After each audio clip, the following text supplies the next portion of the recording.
بسم اللہ الرحمن الرحیم۔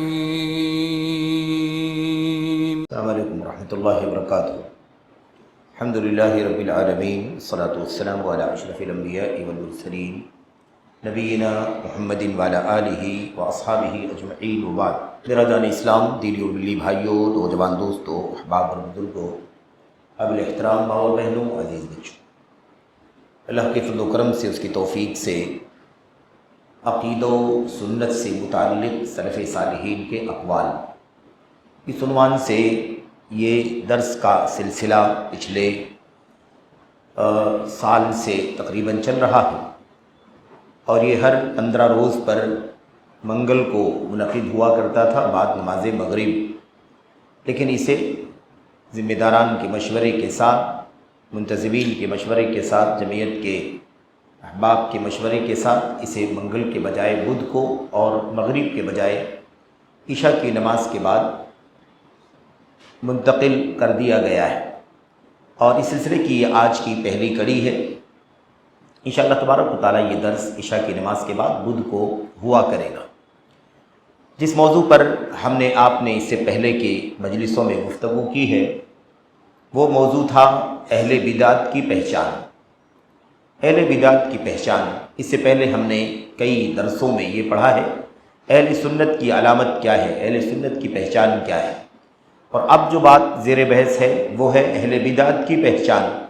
ظاہر ہے کہ ہمیں یہ جاننا ضروری ہے کہ اہل سنت کون ہوتے ہیں، تاکہ ہم ان صفات کو اپنے اندر پیدا کریں، ان علامتوں کو سمجھیں، تاکہ ہم اہل سنت سے جڑ سکیں اور اہل سنت میں اپنے آپ کو شامل کرنے میں آسانی ہو۔ اور اہل بدعت کی علامتوں کو، ان کی پہچان کو جاننا ضروری ہے، تاکہ ایسا نہ ہو کہ ہم کہیں اہل بدعت کی راہ پر چل پڑیں۔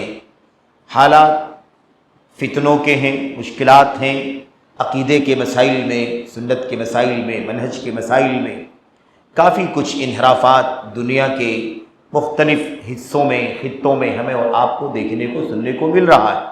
ہم اور آپ اپنے ملک میں، وطن عزیز میں، ہندوستان میں بھی بہت ساری عقیدے کے باب میں اور ایسے ہی سنت اور منہج کے باب میں بہت ساری گمراہیاں، بہت ساری انحرافات اور بگاڑ دیکھتے ہیں۔ ایسے حالات میں خطرہ ہوتا ہے کہ کہیں ہم اور آپ بھٹک نہ جائیں، بہک نہ جائیں، شیطان ہمیں کسی غلط کو صحیح نہ دکھا دے اور کسی صحیح کو غلط نہ دکھا دے، حق و باطل، باطل کو حق، سنت کو بدعت، بدعت کو سنت نہ دکھا دے، اہل سنت کو اہل بدعت اور اہل بدعت کو اہل سنت کی شکل میں نہ ظاہر کر دے۔ اسی لیے یہ صفات، یہ علامتیں، یہ پہچان، یہ شناخت، یہ ہمیں ہمارے اسلاف نے اللہ کے کلام کی آیات میں بھی، اللہ کے نبی صلی اللہ علیہ وسلم کی حدیثوں میں بھی جو تفصیلات ہیں، ان کی مزید وضاحت عملی طور پر سلف صالحین کی زندگی میں ہمیں ملتی ہیں۔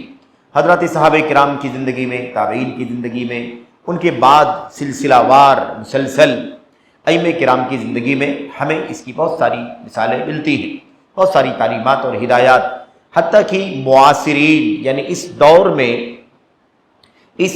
جو سنت کے علماء ہیں، سنت کے ائمہ ہیں، ان کی بھی کتابوں میں، تحریروں میں، تقریروں میں، دروس میں بہت ساری ہدایات الحمدللہ۔ اور ہم اور آپ اس بات کو جانتے ہیں کہ یہ راستہ جو سنت کا راستہ ہے، سلف کا راستہ، حق کا راستہ، یہ کبھی بھی اوجھل نہیں ہوگا۔ ایک جماعت، ایک طبقہ ہمیشہ اللہ تبارک و تعالیٰ کی طرف سے یہ اللہ کے نبی علیہ الصلوۃ والسلام کی زبانی بشارت ہے، خوشخبری ہے کہ ایک طبقہ ہمیشہ حق پر قائم رہے گا۔ تو اسی نقش قدم پر چلنے والے علماء، اور اس وقت کے علماء بھی جو اسی راستے پر ہیں، اور انشاءاللہ تبارک و تعالیٰ قیامت تک اسی راستے پر جو صحابہ کا راستہ ہے، قرآن و سنت کو ویسے سمجھنا جیسے اللہ کے نبی کے صحابہ نے سمجھا، پھر ان کے بعد تابعین، تبع تابعین، اس راستے پر چلنے والے قیامت تک انشاءاللہ تبارک و تعالیٰ باقی رہیں گے۔ تو ہمیں یہ دیکھنا ہے کہ اس راستے کی وضاحت کہاں سے ملتی ہے، جو سنت کا راستہ ہے، اہل سنت کا راستہ ہے، اور بدعت کا اور اہل بدعت کا راستہ کون سا ہے، اس کی علامت کیا ہے، پہچان کیا ہے، ہمیں یہ جاننا بے انتہا ضروری ہے۔ آج جو ہمارے سامنے اس موضوع کی چند باتیں ہیں، اس سلسلے میں حضرت امام ایوب سختیانی، ایوب بن کیسان ابو تمیمہ سختیانی